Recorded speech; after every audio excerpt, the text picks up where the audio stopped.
الحمد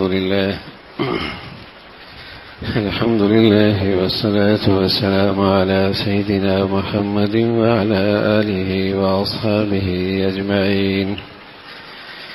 الحمد لله والصلاة والسلام على سيدنا محمد وعلى آله وأصحابه أجمعين. أما بعد فأعوذ بالله من الشيطان الرجيم. بسم الله الرحمن الرحيم. وضرب الله مثلا قرية كانت آمنة مطمئنة يأتيها رزقها من كل مكان فكفرت بأنعم الله فأذاقها الله لباس الجوع والخوف بما كانوا يصنعون. وضرب الله مثلا قرية كانت آمنة مطمئنة يأتيها رزقها من كل مكان فكفرت بأنعم الله فأذاقها الله لباس الجوع والخوف بما كانوا يصنعون. صدق الله العظيم. اللهم صل على سيدنا محمد النبي الأمي وعلى آله وأصحابه وسلم. اللهم صل على سيدنا محمد النبي الأمي وعلى آله وأصحابه وسلم. میرے معزز مسلمان بزرگوں، عزیز بھائیوں، کلام اللہ قرآن مجید اللہ کی کتاب ہے اور یہ ایک زندہ کتاب ہے، اس میں زندگی ہے اور قیامت تک کے انسانوں کے لیے اس میں راہ نجات اور قدم قدم پہ رہنمائی اور تنبیہ اور خوشخبری اور مشکلات سے نکلنے کی شکلیں قرآن مجید میں موجود ہیں. تو قرآن کا ایک پیغام ہے اور آج کی دنیا اور آج کے حالات اور قرآن کے یہ آیت یوں لگتا ہے اس آیت نے آج کی حالات کی تصویر کھینچی ہوئی. وضرب اللہ مثلا قریہ کانت آمنہ مطمئنہ، بستی، شہر، علاقہ، قوم ایک تھی. اللہ بتاتے ہیں کانت آمنہ، بڑے امن سے رہ رہی تھی، مطمئنہ، اطمینان بھی بہت تھا. امن کہتے ہیں باہر کے کسی دشمن کا خطرہ، اندیشہ، ڈر کوئی نہیں، اور اطمینان کہتے ہیں اندر بھی بے سکونی اور بے چینی اور پریشانی اور خوف کوئی نہیں. یہ اطمینان، امن بھی ہے، اطمینان بھی ہے. یاتیہا رزقہا من کل مکان، ہر طرف سے معاشی حالات بڑے سازگار ہیں. آسمان رحمت کی بارشیں بھیج رہا ہے، زمین سے رحمت کے اور برکتوں کے جسے کہیں کہ رزق کے سلسلے جاری ہیں. مشرق مغرب شمال کے تمام اسفار معاشی تجارتی بڑے پرامن ہیں. یاتیہا رزقہا من کل مکان. پھر کیا ہوا؟ حالات میں یہ تبدیلی آ گئی، دنیا ہی بدل گئی، دنیا ہی بدل کے رہ گئی. کیا ہوا؟ فَأَذَاقَهَا اللَّهُ لِبَاسَ الْجُوعِ، دنیا نے بھوک کا لباس پہن لیا اور خوف کا لباس پہن لیا. کہاں امن، کہاں اطمینان، اور کہاں معاشی حالات سے پرامن احوال اور حالات، سازگار ماحول اور سازگار دنیا. دنیا ہی بدل کے رہ گئی. فَأَذَاقَهَا اللَّهُ لِبَاسَ الْجُوعِ وَالْخَوْفِ، اب دنیا نے خوف کا لباس پہنا دیا اور معاش اور معیشت کے راستے میں قدم قدم پہ رکاوٹیں اور مسائل کھڑے ہو گئے. فَأَذَاقَهَا اللَّهُ لِبَاسَ الْجُوعِ وَالْخَوْفِ. اللہ کہہ رہے بما كانوا يصنعون، یہ جو حالات میں تبدیلی اور تغیر آیا ہے یہ کوئی اچانک نہیں ہوا اور یہ کوئی اتفاقاً نہیں ہوا اور یہ کوئی ایسا ہی نہیں ہوا. ان اللہ لا یغیر ما بقوم حتی یغیروا ما بانفسہم، اللہ قوموں کے حالات نہیں بدلا کرتا جب تک کہ قوم اپنے احوال اور اعمال خود نہیں بدلا کرتی۔ جب یہ قوم وہ کرنے لگتی ہے جو اللہ کو پسند نہیں ہے، پھر اللہ کی طرف سے وہ حالات آیا کرتے ہیں جو اسے پسند نہیں ہوا کرتے۔ جب تک یہ قوم اللہ کی چاہت پوری کر رہی ہوتی ہے، اللہ بھی ان کی چاہت اور خواہش پوری کر رہا ہوتا ہے، اور جب یہ قوم کے اعمال بدلے تو اس کے احوال بھی بدل گئے۔ سنت اللہ یہی ہے، اللہ کی عادت یہی ہے، قانون یہی ہے جزا سزا کا، کہ ان اللہ لا یغیر ما بقوم حتی یغیروا ما بانفسہم، کہ قوم کی حالت نہیں بدلا کرتی جب تک کہ وہ خود ہی نعمتوں میں ناشکری نہ کرنے لگے، احسان فراموشی نہ کرنے لگے، کھلے عام اللہ کے مقابلے میں سرکشی نہ کرنے لگے۔ جب یہ اپنے احوال بدلنے لگا، اعمال بدلنے لگا، تو اس کے احوال بھی بدل گئے۔ امن تھا، اطمینان تھا، اور معاشی حالات بھی بڑے سازگار تھے۔ پھر کیا ہوا؟ فَأَذَاقَهَا اللَّهُ لِبَاسَ الْجُوعِ وَالْخَوْفِ، اللہ نے بھوک کا لباس پہنا دیا۔ ہر شخص کو معاشی پریشانی لائق ہو گئی، خطرات لائق ہو گئے۔ کل کیا ہوگا؟ آئندہ کیا ہوگا؟ کیسے گاڑی چلے گی؟ حالات کب ٹھیک ہوں گے؟ فَأَذَاقَهَا اللَّهُ لِبَاسَ وَالْخَوْفِ، اور یہ اندر کا اطمینان، یہ تو ایسا جیسے ایک پرندہ اڑ کے دنیا سے چلا گیا۔ ہر شخص ایک بے چینی کی کیفیت میں ہے، ایک انجانے سے خوف سے دوچار ہے، کسی کروٹ سکون نہیں، اطمینان نہیں۔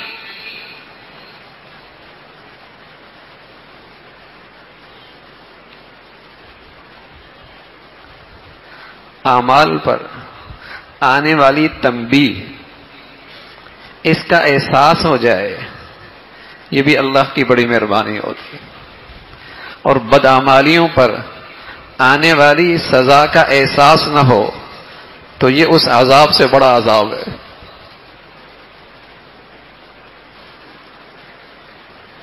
بدعمالیوں پر احسان اور خدا فراموشی کی سزا کا احساس ہو جائے، یہ بھی اللہ کی مہربانی ہے، اور اگر سزا بھی مل رہی ہے، احساس بھی نہیں ہو رہا، یہ اس سے بڑا عذاب ہے۔ کہ سزا بھی مل رہی ہے۔ ایک اللہ والے کہنے لگے، بلکہ فضیل ابن عیاض جیسے بڑے آدمی جو ولیوں کے سرتاج ہیں، فرمانے لگے جب مجھ سے کوئی خطا ہو جاتی ہے اور پھر میں اپنے نوکر میں اور اپنی سواری میں اس کا رویہ دیکھتا ہوں تو مجھے سمجھ میں آتا ہے یہ میری کسی خطا کی سزا مل رہی ہے۔ انہیں اپنی فوراً خطا کا احساس ہو جاتا ہے، دل روشن ہے نا، ضمیر روشن ہے نا، ہدایت کا نور ہے نا، ایمان کی دولت ہے نا، جہاں اللہ کی طرف سے کسی غلطی پہ سزا ہوتی ہے ہوش ٹھکانے آ جاتے ہیں کہ یہ کسی سزا کا نتیجہ ہے، کسی غلطی کا نتیجہ ہے۔ تو فضیل ابن عیاض فرمانے لگے مجھ سے جب کوئی خطا ہو جاتی ہے تو میں اس کا رویہ اپنے نوکروں میں اور اپنے سواری میں دیکھ لیتا ہوں، مجھے ہوش آ جاتا ہے کہ میں نے مالک الملک کو کہیں ناراض کیا ہے، کہیں کوتاہی ہو گئی ہے۔ تو کسی سزا پہ تنبیہ ہو جانا یہ بھی اللہ کی رحمت ہے، اور سزاؤں پر ضرب شدید کی صورت میں، گناہوں پر ضرب شدید کی شکل میں تھپیڑی بھی لگ رہے ہوں، احساس پھر بھی نہ ہو، یہ اللہ کی طرف سے ایک اور بڑا عذاب ہے۔ فرمایا احسان فراموشی، اللہ کی نعمت کا ناقدری۔ اللہ نے بتایا یہ سزا کیوں آتی دنیا میں۔ امن تھا، اطمینان تھا، خوف آ گیا، دلوں کا سکون ختم ہو گیا، وجہ کیا بنی؟ فرمایا فکفرت بانعم اللہ، فکفرت بانعم اللہ، انہوں نے اللہ کی نعمتوں کی ناشکری کی۔ انسانوں کو دنیا میں جتنی نعمتیں ملی ہیں، ان نعمتوں میں نعمت عظمی اور سب سے بڑی نعمت اسلام تھی۔ سب سے بڑی نعمت اسلام تھی۔ آج اس نعمت کی کیسی تذلیل ہے، کیسی ناقدری ہے، کیسی بے وقتی ہے، کیسی ناقدری ہے کہ آج مسلمان کہلانے والا بھی دین میں اپنی عزت نہیں سمجھتا، دین میں اپنی کامیابی نہیں سمجھتا، دینی زندگی میں اپنی فلاح نہیں سمجھتا، دینی زندگی میں اپنی نجات نہیں سمجھتا، دینی زندگی میں اپنے مسائل کا حل نہیں سمجھتا۔ تو کتنی بڑی توہین ہے اس نعمت کی، کتنی بڑی ناقدری ہے اس دولت کی۔ یہ سمجھتا ہے عزت دنیا داری میں ہے، یہ سمجھتا ہے کامیابی دنیا داری میں ہے، یہ سمجھتا ہے معاشرے اور سوسائٹی کے اندر کامیابی کے راہیں دنیا داری میں ہے۔ مسلمان کہلانے والے کے نظر کے اندر بھی اس دولت کی قدر کوئی نہیں کہ اس کا یہ ایمان ہو جاتا کہ عزت صرف دینداری میں ہے، مجھے عزت ملے گی تو دینداری میں ملے گی، میری کامیابی ہوگی تو دینداری میں ملے گی۔ فکفرت بانعم اللہ، جب اللہ کی نعمتوں کی ناقدری کی، اللہ نے کیا سزا دی؟ قسم خدا کی، روئے زمین کا ایک فرد بھی نہیں ملے گا اور ایک گھرانہ بھی نہیں ملے گا جس فرد اور گھرانے کے اندر سے نعمت اسلام کی یوں ناقدری ہو اور پھر اس گھر میں دل کا سکون میسر ہو۔ نہ جھونپڑی نہ کوٹھی، روئے زمین میں نہ جھونپڑی ملے گی نہ کوٹھی، نہ فرد کی زندگی نہ اجتماعی زندگی ملے گی، جہاں نعمت اسلام کی یوں ناقدری ہو اور پھر اسے دل کا سکون مل جائے۔ قرآن تو کہتا ہے نہیں ملے گا، اور ہمیں ایمان ہے، اور ایسا ایمان ہے جیسے سورج نکلنے کے بعد دن کا آنا یقینی ہے، اس سے بھی زیادہ یقین ہے جن گھروں میں اور جن زندگیوں میں اسلام کی نعمت کی ناقدری ہوتی ہے وہاں سکون نام کی چیز کوئی نہیں ہوتی۔ خیال آتا ہے مغرب تو بڑے مزے میں، یورپ تو بڑے مزے میں، اہل باطل تو بڑے مزے میں ہے۔ قرآن اس کی آنکھیں دکھاتا ہے، اس کے متعلق بھی نظر بصیرت دیتا ہے۔ فرمایا وَإِنَّ جَهَنَّمَ لَمُحِيطَةٌ بِالْكَافِرِينَ، کافر تو جہنم کے شعلوں میں جل رہے ہیں، کافر تو جہنم کے شعلوں میں جل رہے ہیں، تمہیں کیا پتا ان کے دلوں میں بے سکونی کی کیا آگ لگی ہوئی ہے۔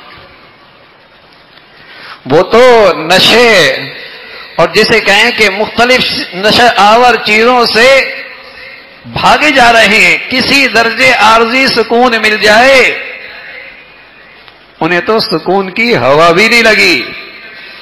قرآن نظر بصیرت دیتا ہے، تم ان کے ظاہر چمک دمک کرو فر سے دھوکہ نہ کھانا۔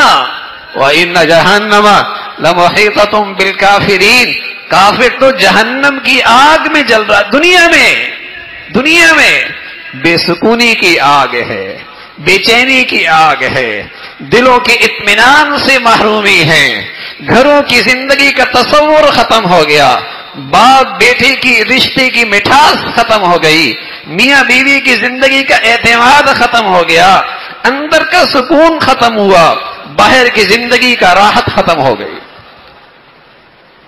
کبھی نہیں ہو سکتا۔ فَكَفَرَتْ بِأَنْعُمِ اللَّهِ فَأَذَاقَهَا اللَّهُ لِبَاسَ الْجُوعِ وَالْخَوْفِ، جب انہوں نے نعمت اسلام کی ناقدری کی ہے تو پھر ہم نے انہیں خوف اور بھوک کا لباس پہنا دی۔ جو جس قدر اسلامی ایمانی زندگی سے بیزار ہوگا، جو جس قدر ایمانی اسلامی زندگی سے بیزار ہوگا، اسی قدر اس کے گھر اور اس کے دلوں کے اندر بے سکونی اور خوف کے ڈیرے ہوں گے۔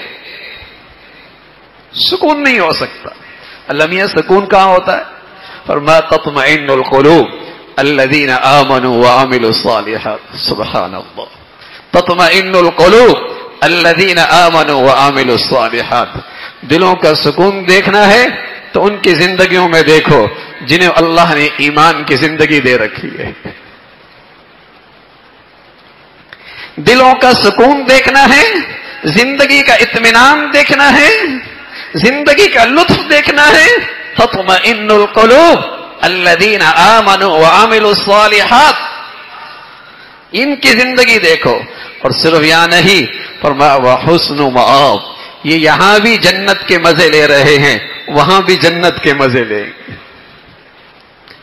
یہاں بھی انہیں جنت کی خوبی نصیب ہے۔ کیا جنت کی خوبی نصیب ہے؟ اطمینان، سکون وحسن مآب، اور وہاں بھی انہیں جنت کے مزے آئیں گے۔ تو اطمینان، اس دولت کا چلا جانا کوئی اتفاقی نہیں ہوتا۔ امن اور سکون کا چلا جانا یہ کوئی اچانک نہیں ہوا کرتا۔ اس کائنات کا ہر نظام کسی فیصلے کے تحت ہے، کسی نتیجے کے تحت ہے، کسی حکم کے تحت ہے۔ فعال لما یرید، اس ذات کا اختیار ہے، اس کے اختیار میں یہ کائنات کا سارا نظام ہے، اچانک کچھ نہیں ہوتا۔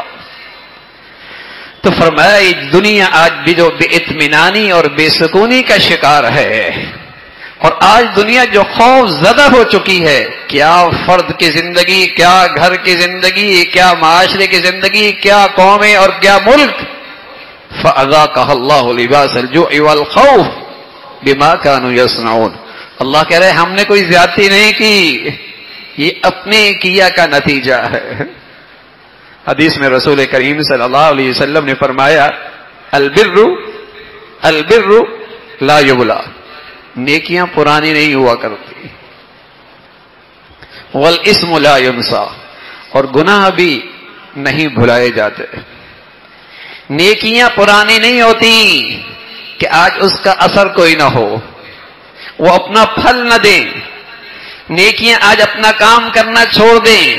فرمایا البر لا یبلا، نیکیاں نہیں پرانی ہوتی، والاسم لا ینسا، اور یاد رکھنا گناہ بھی نہیں بھلائے جاتے۔ جوانیوں کی سزائیں بڑھاپے میں ملتی ہیں، اور ایسا ذلیل و خوار ہوتا ہے کہ بس اوقات ترس آتا ہے، لیکن وہ بھول جاتا ہے شاید یہ کسی گناہ کی سزا ہو، کسی وقت کے گناہ کا ریئیکشن ہو، اس لیے کہ گناہ بھلائے نہیں جاتے، کسی وقت اس کا ریئیکشن آیا کرتا ہے۔ پھر رسول کریم صلی اللہ علیہ وسلم نے فرمایا جب نیکیاں نہیں پرانی ہوتی، گناہ نہیں بھلائے جاتے، وَالدَّيَّانُ لَا يَنَامُ، اور جو ذات بدلہ دینے والی ہے وہ سوتی نہیں ہے، جو نیکیوں کا بدلہ دیتی ہے اور گناہوں پہ سزا دیتی ہے وہ تمہارے معاملے سے غافل نہیں ہے۔ تدین کما تدان، کہ جیسا کرو گے ویسا پاؤ گے، جو بو گے وہ کاٹو گے، جیسے تمہارے بدن سے نکلے گی زندگی ویسے تمہارے حالات آئیں گے۔ اندھیر نگری نہیں ہے کہ ایسے ہی کچھ ہو جائے۔ تو حالات ان کا تعلق اعمال سے ہے۔ اگر کوئی چاہتا ہے اپنے حالات سنوارنا تو اس کا تعلق وظیفوں سے نہیں ہے۔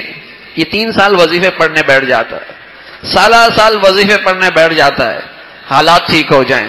ارے حالات صحیح ہونے کا راستہ اعمال ٹھیک ہونے کا راستہ ہے۔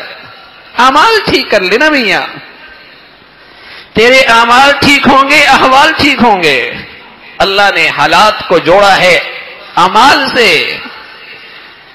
یہ وظیفے پڑھ لے گا، مراقبے کر لے گا، سب کچھ کر لے گا، لیکن نہیں کرے گا تو اپنی خطاؤں کو پہ توبہ نہیں کرے گا،